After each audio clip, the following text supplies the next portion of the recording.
Hipárquia deixa as ferramentas do ofício ao qual a condena a sociedade seu tempo e que a desnuda de sua dignidade humana.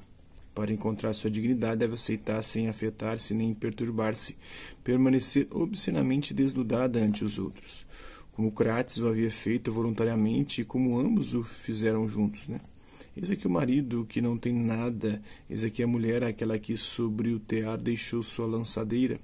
Uma inversão pertinente para sintetizar a pergunta antropológica kantiana seria: o que é a mulher? Já que ao se perguntar pela humanidade feminina, se pergunta também pela humanidade de todos os excluídos que somente são vistos através dos ofícios a que são confinados. O que é o escravo? O que é a prostituta? O que é o ladrão? O que é aquele a quem se nega a qualidade de ser humano?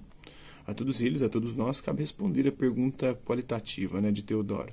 Tu és a quê? Ou o quê? E responder mostrando-nos é que homo. Eis o homem, Certamente sou eu. Quem é? Não pode ser definido nem pelo que teria que ser, nem pelo seu ofício, senão que se define pela decisão de consagrar-se à sua própria educação.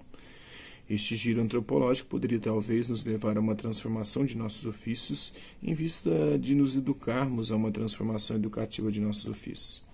O Sr. Rouet nos fala da necessidade de refundar a sociologia na antropologia.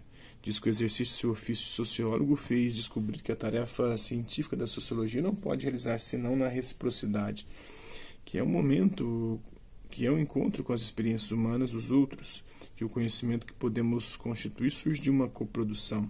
É a coprodução que permite o uso e recriação de lançadeiras de instrumentos, assim como a criação e desenvolvimento de espaços de encontro interdisciplinares e interculturais, o que abre possibilidades de fazer outra coisa, ou seja, de agir de uma maneira que não corresponda já à clausura dos ofícios do sociólogo ou do antropólogo, senão que exige ressituá-los em outro campo, em um campo pós-científico. Se é que se chega a compreender que voltar-se em direção a outras orientações com outras exigências teóricas sem deixar de tirar proveito das precedentes exige não somente estar disposto a desembaraçar-se deles e a ultrapassá-los, mas também estar disposto a desprender-se das formas de ação das práticas científicas enquanto ofícios para dedicar-se à sua própria educação. As reflexões que ensaiei nos números 4 e 5 dão conta de duas perspectivas bem diferentes, ambas antropológicas. Não se trata de pô-las em oposição, mas em sinergia.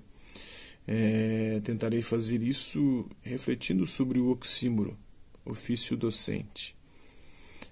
Poderia-se definir a educação a um só tempo como o que faz deixar os instrumentos do ofício e como o que se faz em vez de perder tempo no ofício. A educação, o que motiva a Hipárquia a deixar a lançadeira, é uma comoção, uma decisão própria, apropriada, um movimento que se sustenta continuamente. É o amor pelos discursos, por um modo de vida digno, filosófico, por alguém que seja tudo para ela.